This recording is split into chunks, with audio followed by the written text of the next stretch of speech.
audio jungle.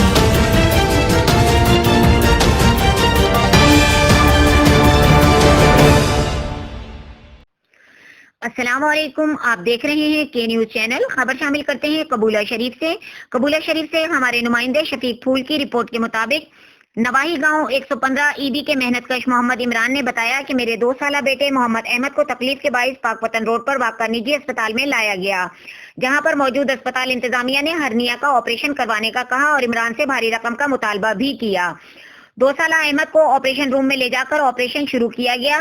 بچے کی طبیعت کو سنبھالنے کے بجائے برہنہ حالت اور خون میں لت پت چھوڑ کر اسپتال کا ڈاکٹر موقع سے فرار ہو گیا.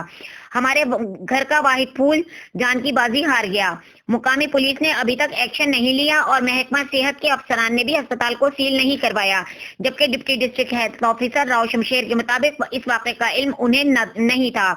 ورثہ کی درخواست کے مطابق واقعے کی غیر جانبدار تحقیق کروائی جائے اور غفلت کے مرتکب افراد کے خلاف ایکشن لیا جائے.